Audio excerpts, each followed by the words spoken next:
Welcome to This Explainer. Today, we're diving into an absolutely incredible curriculum that proves how the simple mental act of making a decision is the true starting point for holistic wellness. Did you know the average adult makes upwards of 35,000 remotely conscious decisions every single day?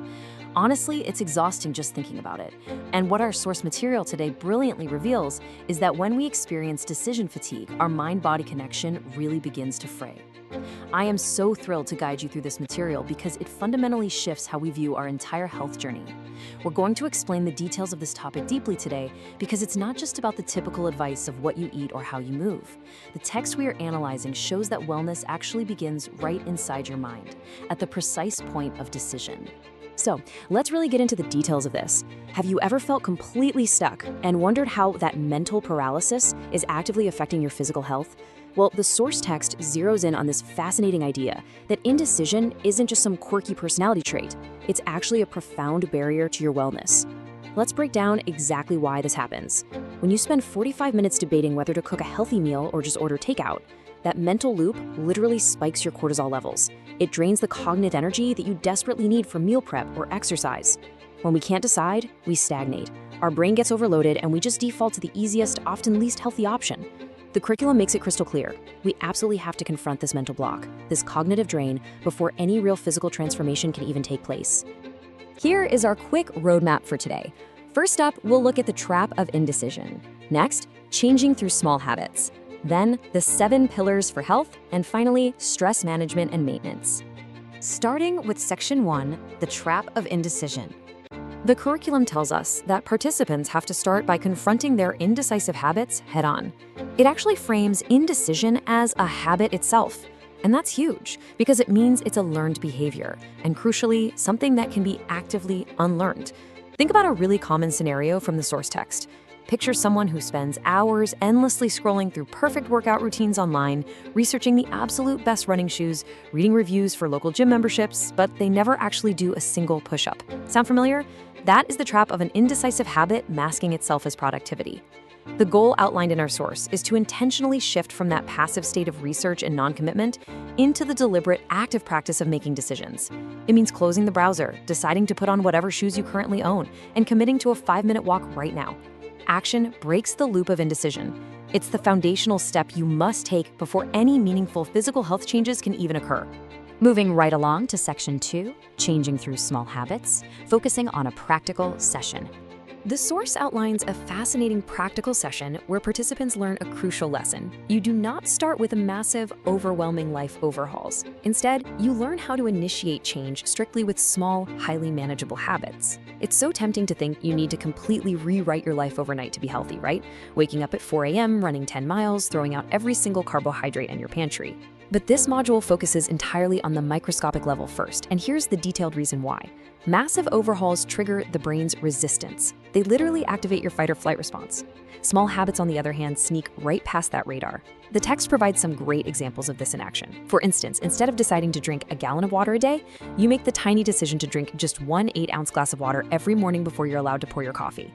Or doing exactly 2 push-ups against the kitchen counter while you wait for the microwave to finish. You make the decision to change, and then you apply that decision to the absolute smallest daily action possible. This builds the neurological pathways of success that ultimately scale up to create lasting change. Section 3, the 7 pillars for health, a holistic framework. So, now that we've established how to build and trigger our small habits, we need a robust structure to actually support them. Our source material maps this out across a brilliant, comprehensive framework made up of exactly 7 specific pillars.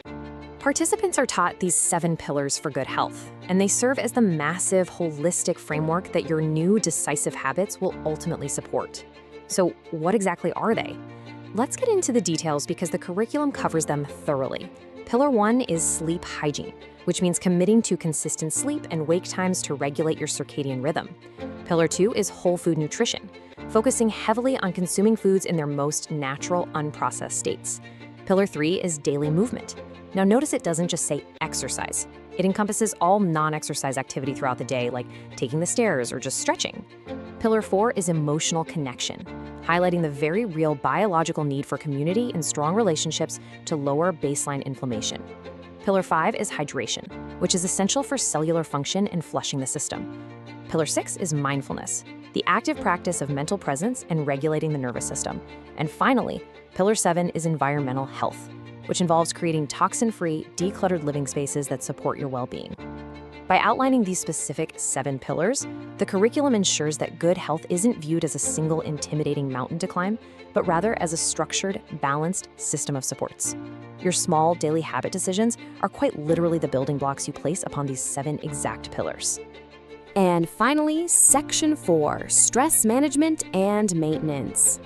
The crucial point the module makes next is teaching participants how to apply stress management specifically as a tool to maintain these healthy habits over the long haul. You see, stress management isn't presented here just as a way to feel relaxed, light a nice candle, or calm down. According to the text, it is explicitly the applied tool for maintaining the healthy habit. This is a huge paradigm shift. Think about it. When stress hits us, our prefrontal cortex essentially shuts down, and we immediately revert to our default, deeply ingrained bad habits. The small, newly formed habits we just worked so hard to build, they're the very first casualties of a stressful day. To combat this, the source details specific techniques you can actively apply in the moment. For example, using a cognitive reframing technique to just pause and objectively observe a stressful email, rather than immediately reacting to it. Or utilizing the 4-7-8 deep breathing method to manually slow your heart rate when you feel overwhelmed. By teaching you how to actively apply these stress management techniques precisely when you are triggered, the curriculum safeguards those tiny habit decisions we've made. It protects those 7 pillars we've built, ensuring our holistic wellness isn't just some temporary phase, but a truly sustainable lifestyle. So, I want to leave you with this final thought, directly inspired by the curriculum. What is the very next decision you are going to make today to spark your own small habit change? Are you going to drink that 1 glass of water? Are you going to take that 5-minute walk? Remember, the journey to maintaining holistic wellness doesn't begin with a giant, overwhelming leap. It begins the exact moment you conquer indecision and simply choose to start.